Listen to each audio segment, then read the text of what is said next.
Eric, we're aware that you've written over 40 books, some of which are on creativity and some, I believe, are on other topics. Of those 40 plus books, is there one or two that stands out the most in terms of the feedback that you receive from artists on how helpful those books have been for them? And if so, what is that feedback?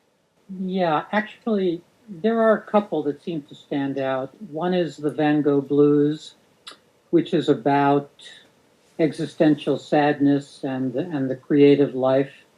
A lot of people seem to resonate with the idea that if they're not doing meaningful work, they're not actually feeling emotionally well.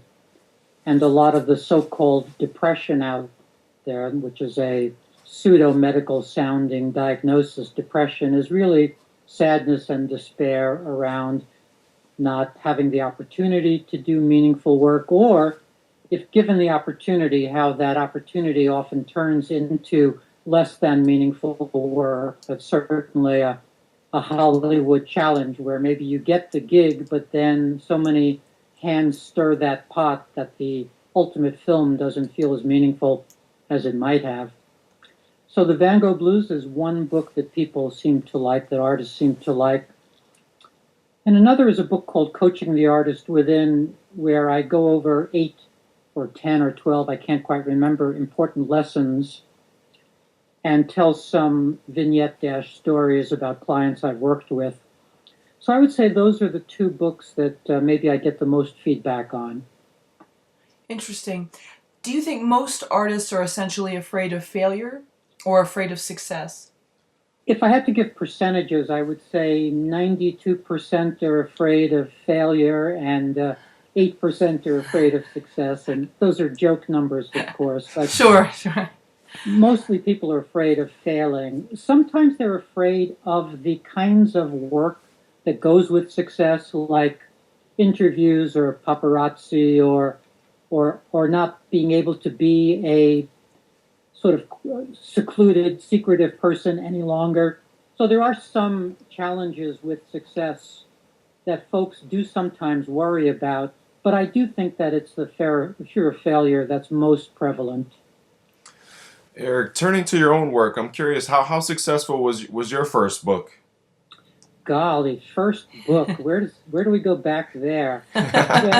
Well, we're talking probably 45 years ago now, which is a while. My first books no one wanted, and because I was an arrogant, narcissistic, grandiose young man, when somebody would tell me what I would need to do in order to get a book published, I would tell them to go someplace. So it took a long time for me to have any success. I had a ghostwriting career, which was very interesting, where you could give me the title of a book, and I would write you a book on that subject. Didn't matter what the title was, didn't matter what the book was. And so for many years, I was churning out books on all kinds of oddball subjects, some of which were quite successful, although I didn't make any money from them because they were for hire gigs, so I would get a certain amount up front, and then that's all I would see on it. I would say probably it wasn't until I was in my mid-40s that the nonfiction started to be successful, and my first nonfiction book was called Staying Sane in the Arts, and that did fairly well, and then the book that followed it, a book called Fearless Creating, did quite well. So that's a long answer to a short question, and the long answer is I think probably with Fearless Creating, that was my first real success. Interesting. So I think at some point within that time, though, you became a therapist, and did you then go back and look at some of your own ups and downs in life from that therapeutic model and come up with sort of this creativity coaching? How did that work? Not so much that way. I started out as a novelist. At some point in my early 30s, because I wasn't making enough money as a novelist, I retooled and became a California licensed family therapist. As I was in training for that, I had the opportunity at a counseling center to run a series called something like Growth and Healing Through the Arts or something. I can't remember what it was called, but it gave me the opportunity to bring in folks from the community, from the San Francisco Bay Area community, who I thought maybe were working with artists on their issues. That turned out not to be the case. I didn't understand the lingo back then as a beginning therapist. So I would bring in art therapists and other folks, and what I discovered was that nobody was really working on artist issues or working specifically with creative and performing artists. This was before the Artist's Way. This was a long time ago. And so I realized that I had a niche there if I wanted it. I could focus on working with creative and performing artists as a therapist. And that's what I did. I probably started doing the hardest work in the world, which was working with artist couples in therapy. There may be nothing harder than that. Right. Funny. But that's when I began understanding artist issues deeply, was in working with creative folks. It wasn't so much sort of reflecting on my own journey, but rather sitting across from folks with challenges and beginning to deeply understand those challenges the more I worked with clients over the years. And I've been doing this now for a very long time, can't even remember, 30 plus years. So that's a lot of experience working with a lot of folks. And for yourself, how much of your own advice do you apply to yourself when maybe you're working through something that you'd rather put off and you employ some of your own techniques? As close to 100% as I can pull off. I believe in the advice I give. Great. I believe that if we don't do our work in a regular way, if we don't maintain a creativity practice, whatever that means for us, that weeks and months can slip by unnoticed. One of the biggest challenges for a creative person is that when they skip 2 or 3 days of their work, suddenly a year's gone by, they don't know where it went. So I try to maintain my regularity and routine. I consider those sort of sacred words, regularity and routine and scheduling and planning and all of those things. I completely believe in the word process. It's probably the most important word in my vocabulary. I know that I can't know things before I know them. If I'm starting out on a book, I can't really know what the book's about until I try to write the book and find out what it's about. So I believe in the reality and I would say even the elegance of process, or the truth of process. So to make this answer a little shorter, I try to follow my own advice. Great. What is your process when it comes to your writing? Well, it's pretty straightforward in the sense that the number one thing is showing up. And I try to show up every day to my work. And by every day, I mean every day, because I don't think that we don't have meaning needs on the weekends. I think we need to maintain meaning and our emotional well-being by working all the time. So I try to get to my work 7 days a week. That's the main part of process.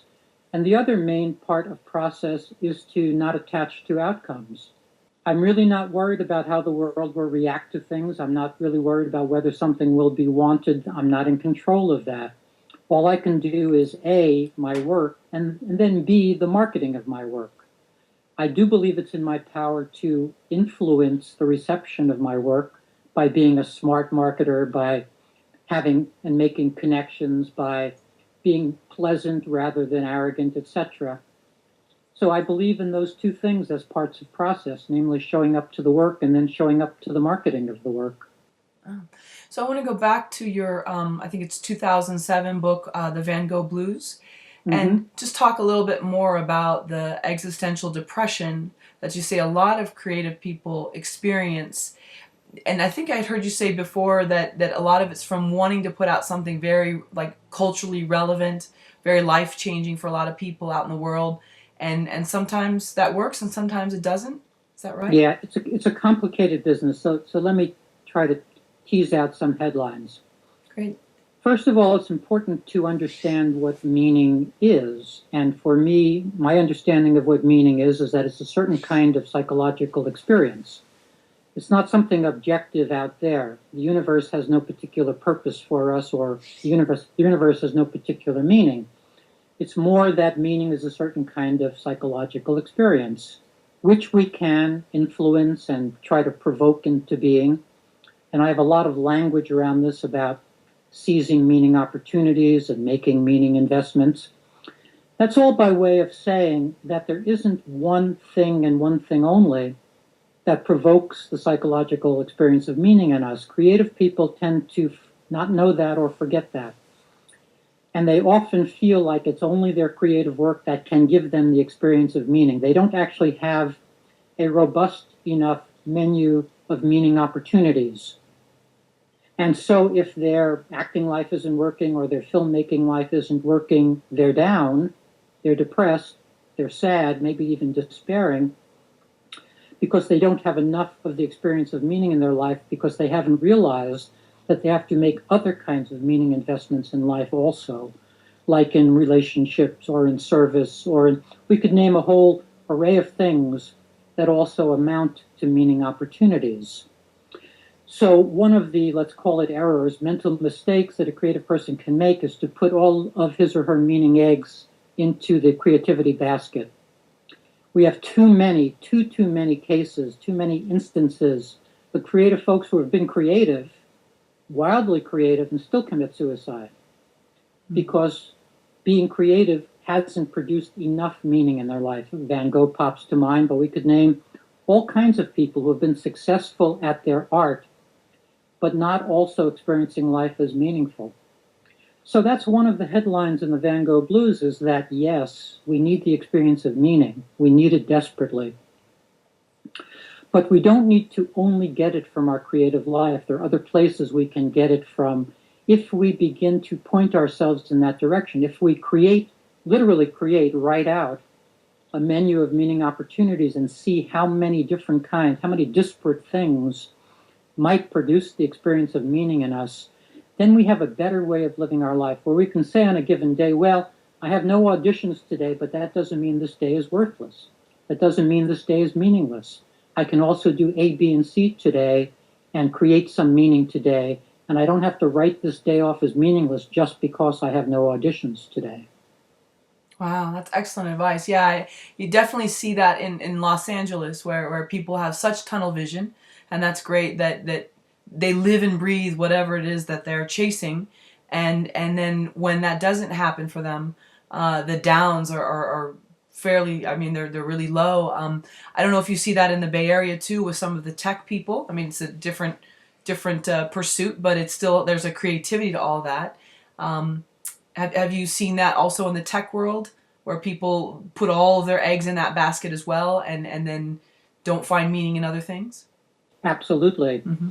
One of the high crises or big challenges of our technological revolution is all the loneliness that people are experiencing.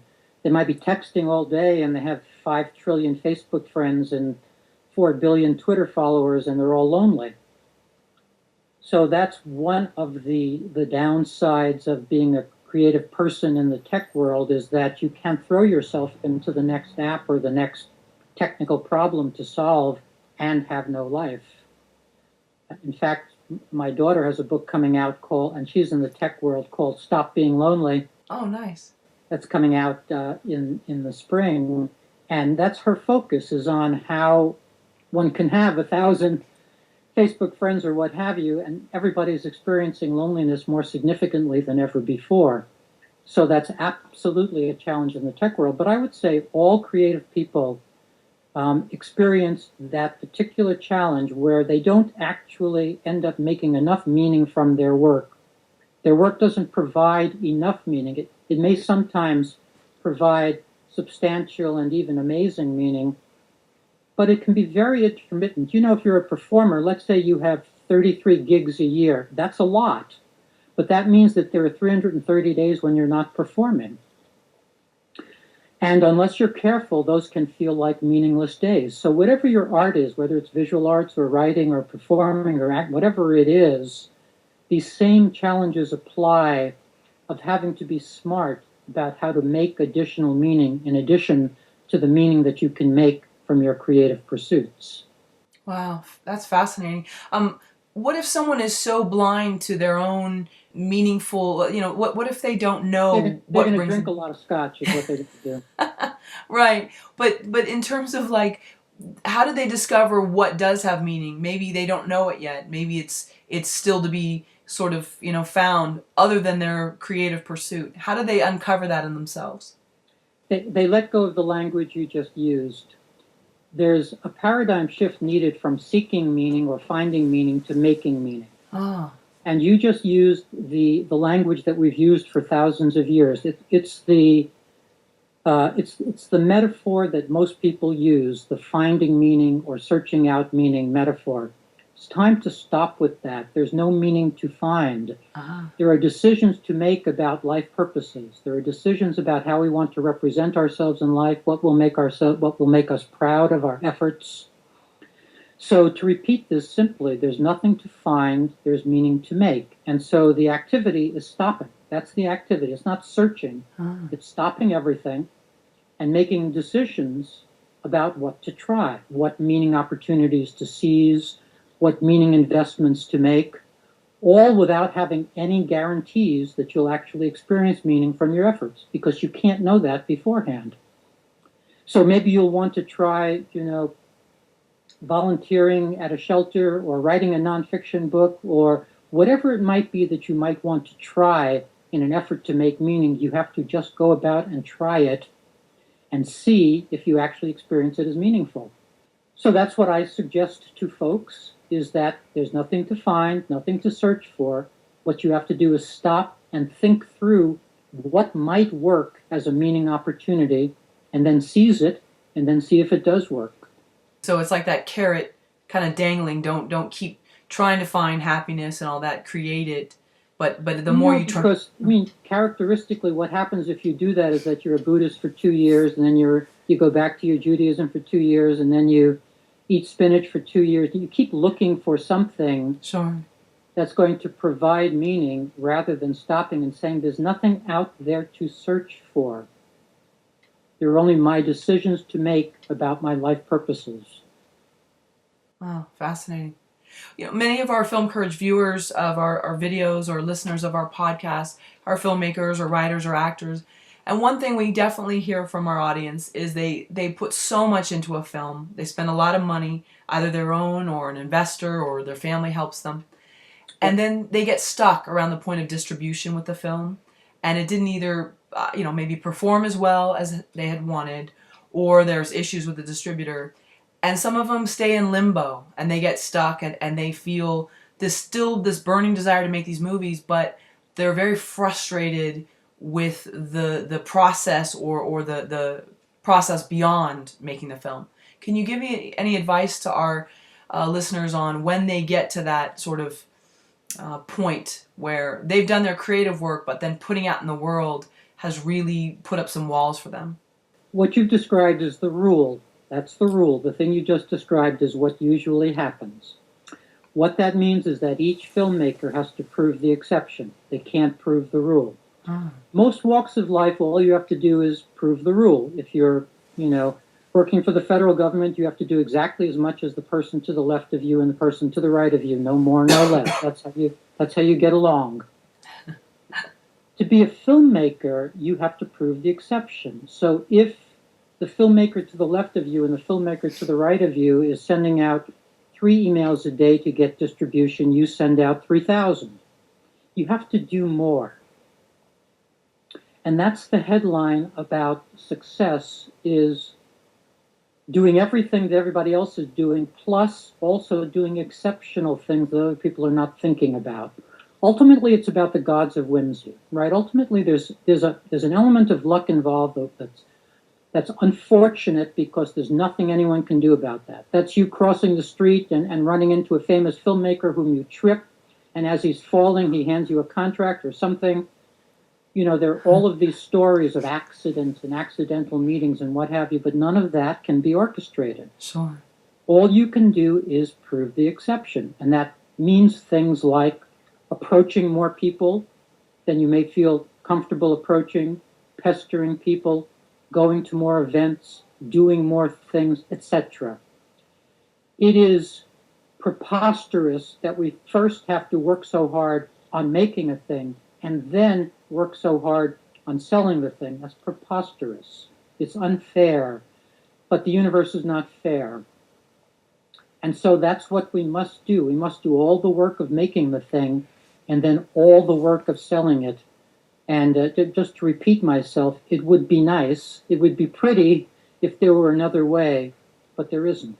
Eric, how were you the exception in your own career? Like, in terms of the effort, in terms of going above and beyond with your own, your writing and the marketing of your books? Well, I would say in a lot of different ways, but I'll give one simple example. And I call it internally hit reply. And what I mean by that is if someone gives me something I want, most people stop there and hit reply and say thank you. I hit reply and ask for more. So if someone wants to publish a book of mine, I hit reply and say, wonderful, thank you so much. By the way, I have another book. And would you be interested in it? Now, many creative folks can barely hit reply and say thank you. And it would be exceptional if they could hit reply and say, thank you so much. Can I also have X, Y, and Z? I'll tell you a quick little story. I still write fiction, and over the years I've written novels that have not made it into the world. And so recently a publisher wrote to me and we agreed that he would publish one of my novels, which is lovely. And so I hit reply and I said, thank you so much. By the way, let's do 8 novels rather than 1. And he wrote back and he said, okay. Oh, nice. That's great. You can't have that experience without asking for it. Let me leave that there as one of the ways I take my own advice. Oh, that's excellent. So knowing that many artists will experience at least one period of depression in their lives, possibly more, and we're talking about not necessarily like biochemical, but existential depression. Do you give people sort of a grieving, quote, like feeling sorry for yourself period, and then, okay, time's up, gotta stop? Like I could take it away from them somehow. Well, but allow them maybe to wallow. In this culture too, the Western culture, it's so much about being the alpha, whatever, and not showing any signs of weakness. And if someone's able to just say, okay, I'm going to give myself a little bit of time to kind of throw a pity party, but then come out of it. Is that something that works where we can kind of say, all right, I'm going to be defiant and angry and not want to do this anymore, and then go, you know what? I think I realize where maybe my mistake was, and I'm going to come back up. Absolutely. And what I ask a person in that position is, how much time do you want? I want to know. If you want the weekend, you got it. You want 3 days? I'm not so sure about that. You want 4 days? Absolutely not. Huh. So absolutely. We have to feel feelings. You get a rejection, you're a writer, you get a rejection email. You have to feel the feeling. But you want to get over the feeling as fast as you can. Not too fast, not unrealistically fast, not crazy fast, but fast. And so this is exactly the way I'll talk to a client. Absolutely, have a pity party for as long as you like. Just how long is that? How long would you like? And by Sunday evening, what do you want to do to get started again? To get up again? That's all you get. Wow. So it's almost like an unwritten contract. Like, okay, you have X amount of days to feel sorry for yourself, but then after that, the grieving period is over and it's back to work kind of thing? That's right, because people know they shouldn't go past a certain point. They kind of know what's legit and what's completely necessary, even if that's the right word. And when they've moved from actual grieving to something else, to now holding a pessimistic view of the universe, or feeling like life is a cheat, or moving to some other place which they themselves don't want to remain in. Interesting. Do you think some artists, though, they almost enjoy holding that badge of being wounded? Because, we see a lot of people that have either passed on or are still relevant today, and a lot of teenagers 20, 30 years later look up to those individuals because they have that angst. And we can all identify with feeling like the world is against us, whether it is or not. Do you think some people love to hold on to that badge of I'm wounded? I'm not sure if love to hold on to it is exactly the way I would say it. It's a little hard to shed, and it's in a way sometimes comfortable. That is, it may be easier to hold on to your grievance and your sadness than to go get yet another set of headshots and go look for representation all over again. It may be easier to feel down than to get up and fight again. So I'm not sure they're loving it, but they may find it easier than getting back up on their feet. I think that we don't understand the extent to which people do hold on to their grievances, engage in revenge fantasies, are in their heads a lot of the time in some down place that they can't quite shake. I wouldn't say they love being there, but there is something comforting and familiar about staying there that sometimes a person can't shed. So let's suppose someone's on maybe more of an upswing, they're more stabilized, and they're ready to create again. You say that inspiration is less important than just showing up. Can you talk about that and some of the ways we put off showing up? Sure. Tchaikovsky has a quote I like, which is, "I'm inspired every fifth day, but I only get that fifth day if I show up the other four." Right. So I believe in inspiration, but I'm not sure we get that inspiration unless we're actually showing up and working on the work. The ways people, I will not say avoid, but whatever the right word is there, the way people avoid getting the work done, there are many. One is to repeat a tactic that doesn't work, namely to stay in a certain kind of maybe state all day long. Maybe I'll practice my instrument this evening, maybe I'll practice this instrument my evening. That almost always turns to no. That maybe almost always turns to no. By the end of the day, not only are we tired, but we're also blue because we haven't made enough meaning on that day by virtue of having stayed in that maybe place all day long. So on a tactical level, there's nothing more important than getting to your creative work first thing each day. And obviously some things can't be done first thing each day. You can't go make an audition happen first thing each day. But whatever's in your power to do, whether it's editing your film or what have you, it is very smart if you turn to it first thing each day. And many of the people listening to this will say, I'm not a morning person. That's not my rhythm. That's not natural for me. I understand all that. I've heard every variation of that can be said. And nevertheless, that's still a wonderful new habit to acquire, is to get to your creative work first thing each day. And there are three reasons for doing it. One is what I've already said, namely you get a lot of work done. If you were to show up 7 days a week to your work first thing, you'd get a ton of work done. Second, you'd have the experience of having made some meaning on that day already. And the rest of the day can be half meaningless, and you won't get so depressed, you won't get so down, because you've made some meaning already. And the third is something that folks don't understand very well, and that is that we think during the night. Everybody knows we dream. Most people don't know that we also think during the night, and we do lots of creative work during the night. But we don't get to make use of any of that if, as soon as we turn to the new day, all of that vanishes. That great conversation that we had between Mary and John in our film just vanishes once we turn to the new day. So if we turn to our work first thing, we get to make use of our sleep thinking in a very profound way. So to make this long answer short, there are many reasons to institute a morning creativity practice if you don't do that already. We interviewed a gentleman in a written interview named Jeffrey, and he did a documentary about misophonia, the people that are very sensitive to sound. And one thing I asked him was something that someone told him that really stood out, and his friend recommended that he become comfortable with being uncomfortable. And that's quote really stuck with me. Do you think a lot of artists are afraid of even praise? We all know people are afraid of criticism, but do you think it's uncomfortable for a lot of artists to receive praise? It is indeed, and in major part it's because they don't know how to respond. And I teach all my clients to say thank you.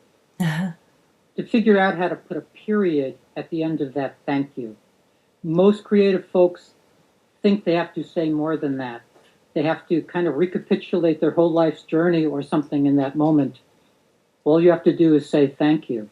But to the bigger question there of tolerating discomfort, I think that's really an important point. Many people don't get to their creative work because they're experiencing just a little anxiety about going into the unknown. Not a ton of anxiety, but just enough to prevent them from actually going and doing their work. So they need some decent anxiety management strategies for themselves, just something simple like a breathing exercise or something that can help them get to their work, can help them break through resistance. But a second kind of uncomfortableness is while you're doing your work, what very often happens, I think every creative person recognizes what I'm about to say, and that is you go into the trance of working, sometimes called flow, and you just kind of vanish. You just do your work very nicely without thinking about anything. And then a truck rumbles by or your cat walks by or something happens and you come out of that state of concentration, that state of flow. And it's often very hard to get back to work because that initial tendril of anxiety arises again. We feel a little discomfort, little agitation, and we run away. So it's very important to have an anxiety management strategy available for that state, that moment where we come out of flow and are tempted to flee the encounter, tempted to run away. If we have some mechanism, some technique, some strategy to stay put, we're going to double our output because in addition to that first flow state, we're going to get at least another flow state if we can just stay put long enough. What are some common mechanisms that you could recommend? The simplest is a little deep breathing. That's been known for thousands of years as a relaxation technique. Another one is a cognitive technique, namely to think a thought that serves you, which could be something as simple as, no, I'm not running, or no, I'm still fine, or I'm fine here, or some conscious utterance of the fact that you're aware that you may want to run, but you're not going to. So a breathing technique is possible, a cognitive technique is possible, a relaxation technique is possible, like just rubbing your shoulder. I mean, it's odd to say, but just rubbing your shoulder may allow you to stay put and not run away. Actors often learn something called discharge techniques, that is physical ways of getting rid of the anxiety that's building up. Physical way can be just taking a little walk around your chair or silently screaming, making a big screamy face and letting the anxiety out that way. So there are a lot of techniques. I think I have maybe 20 techniques in my book, Mastering Creative Anxiety, and then I have another book called Performance Anxiety. So there are a ton of techniques available. Typically, a creative person does not manage to own any of these techniques. They hear about them. They hear about this anxiety management technique or that one, but they don't actually practice one and own it and have it available to them when they're actually feeling anxious. Just parenthetically, a lot of the folks I work with may have a meditation practice or a yoga practice or something else that keeps them calm during the yoga or during the meditation, but it doesn't necessarily keep them calm when they're going to an audition. So what you want are tactics that actually work when your anxiety is at your highest, not when you're already calm. Most creative folks don't have an anxiety management technique that actually works for them. Well, Eric, we talked about when someone does praise you, just thank you, and then period, and being comfortable with that. On the flip side, we're in this new age where people can put comments and tweet you and all of that.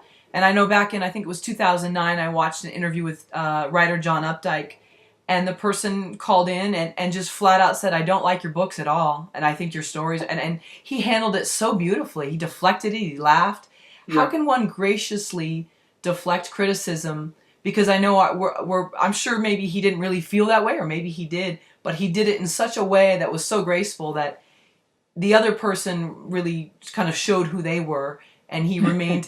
I mean, it was quite a comment, but I'm laughing because as I mentioned, my daughter has a book coming out, and she's blogging for Psychology Today, and Oh, some of her blogs have had as many as 300,000 views or 500,000 wow. views. So she sent me an email last year sometime when she started blogging. She said with an exclamation point, "I have haters." Right. And it's almost actually a compliment because you It know is. then you're actually creating a ripple in the You have world. to hold it that way. And whether you take it as a compliment, you have to grow a thick skin. I did a whole book on this called Toxic Criticism, about how to, not all criticism gets under our skin. It's funny how life operates. Sometimes somebody can say something very harsh to us and it doesn't register. And then the next person can say something very mild and it does register. So you never can know which thing is going to get under your skin, but you need tactics for dealing with those things which get under your skin. I'm guessing that very little could get under Updike's skin anymore. Very little can get under my skin. I write in controversial areas. I write about, atheism and critical psychiatry and all kinds of things that get me haters. Sure. And I know what people are going to say, and I don't really care. Huh. But that's a long journey to not caring. And every once in a while, something will still get under my skin, and then I have to temporize. I have to walk around the lake, so to speak, and just let it dissipate. You don't want to hit reply. You absolutely never want to enter into conversation with a hater, never in a million years. It wastes your time and it gets you embroiled in something that's of absolutely no use to you. So I guess my headline for this would be to be mature in your understanding that, if it's in your own body where you want drama, histrionics and stuff, this is going to be a great opportunity for you to get some drama in your life, is to start fighting with your haters. But it's not going to serve you. Those are not dramas that are going to serve you. Or try the Abe Lincoln approach, just write a letter but don't send it. And I actually I call it the Dear Critic letter. I describe that in the Toxic Criticism book. I think that's a smart tactic, to write that letter and not send it.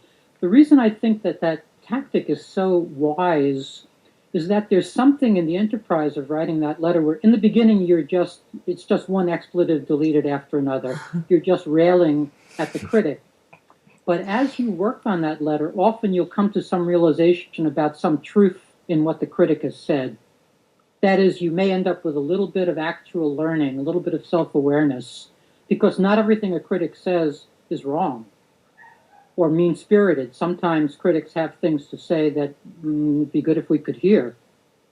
So my basic orientation is A, ignore the criticism, but B, while you're ignoring it, just out of a corner of one eye, see if there's something there that maybe you need to know about.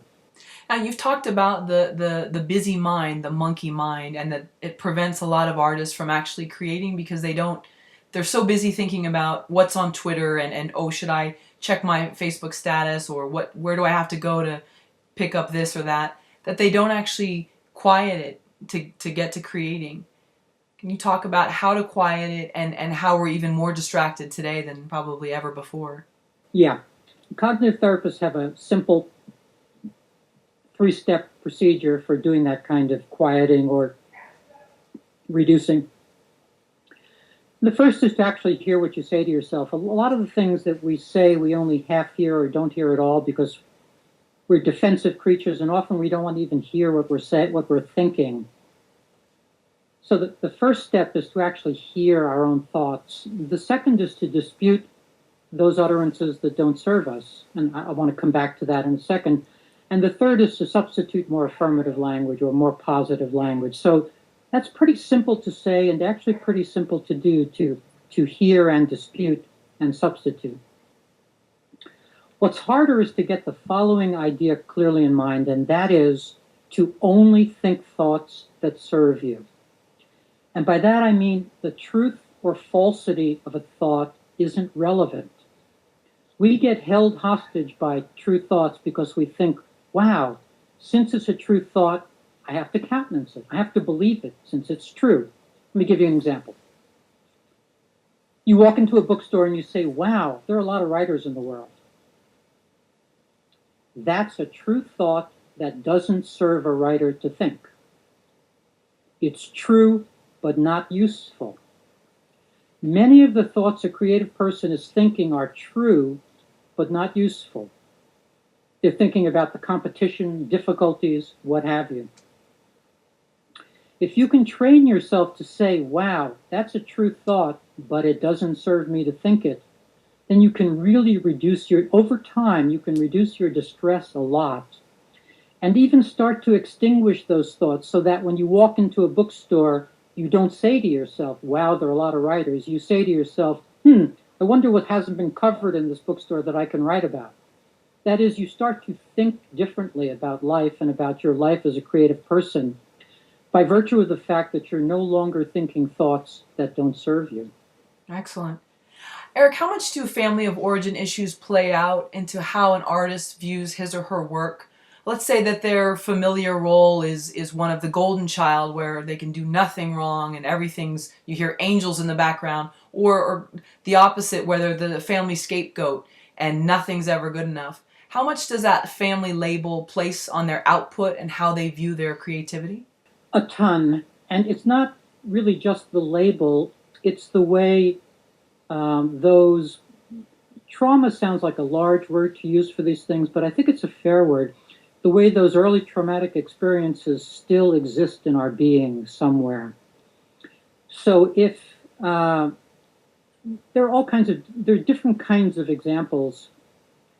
One kind of example is the family where one of the parents, or even somebody more distant than a parent, an uncle, was a famous artist. That the child in that family often has a terrifically difficult time getting on with their creative work. They often go into the creative arts, and then there's something tremendously difficult about having had somebody famous in the family. And I think anybody who knows the Hollywood world would know how that works, and why so often the children of celebrities end up with their addiction problems and their depression problems and their suicide problems and what have you. So there's something very burdensome about fame in the family, success in the family. Just as burdensome, or more or differently burdensome, is being chastised and denigrated and minimized your whole childhood. And that happens to an awful lot of children. Sometimes it's mean-spirited on the parents' part. Sometimes it's more inadvertent. But whether it's inadvertent or mean-spirited, it's very hard for that child to get over that over time. A typical manifestation of that will be having a million ideas for things, but not being able to complete any of those ideas. Always having incomplete work scattered around the apartment, so to speak. So we're on a gigantic subject, but the headline is family of origin issues really do matter. Well, as we wrap up, I understand you have a new book coming out. It's called The Future of Mental Health. Can you tell us about that? Yes, it is out now, actually, okay. And it's out in many different ways, including in an audiobook, so if any of your listeners like audiobooks. And the subtitle is Deconstructing the Mental Disorder Paradigm, and by that I mean most folks don't understand to what extent the whole idea of mental disorders is a flawed idea, that it's actually just a certain kind of label and a certain kind of interaction that happens between a suffering person and a, so to speak, mental health professional. So in this book, I try to do the work of deconstructing that paradigm, of explaining to the reader, and this will sound funny and they're going to have to read the book to really understand it, explain to the reader how there's no such thing as depression or schizophrenia or the other labels that exist. There are experiences like despair and hearing voices. There are lots of experiences. But the labels that get associated with those experiences are just labels that folks sitting around a table decide to impose around a set of experiences. And what flows from that imposing are so-called psychiatric medication, which are not really drugs, but merely chemicals with strong effects. So you can tell that I'm saying a big thing in a mouthful. What I would recommend to folks is that they just go visit Amazon and read some of the reviews of the book. the future of mental health and see if the book seems interesting to them. That's fascinating. Is that because, what is it, the DSM, I don't know, 5 or whatever, has now talked about a spectrum rather than these labels of, well, this person's this and that, but there's more like this continuum where they fall on different scales? What you're saying is interesting because that's how many people today look at the DSM as maybe flawed in certain respects, but probably basically okay. But the headline is it's completely not okay. Huh. The DSM is essentially a fraudulent document, and there are many proofs of that and many explanations of that as to why it came into being in the 1950s and how it's been supported over the years as the way to go, so to speak. But it's really not a legitimate document at all. Well, as we end our podcast today, anything you'd like to tell to our listeners? Anything you'd like to say? Thank you for your time. This has been wonderful. No, nothing in particular. Obviously, I've done many different books, so depending on, a person's particular issues, if addiction's the issue, I have a book called Creative Recovery that's probably the right book. If it's anxiety, I have a couple of those books. If it's depression, I would recommend the Van Gogh Blues or a book called Rethinking Depression. So I guess my last word would be just to come visit me at ericmaisel.com and see what I do. Excellent. Well, thank you so much for your time. I've enjoyed watching your videos online with other interviewers. I want to check out more of your books, and I appreciate the work that you do. Thank you, Eric. Yeah, thank you, Eric. Beautiful conversation. Yeah. Thank you. Take care now. Okay, take care. Appreciate it. Thank you.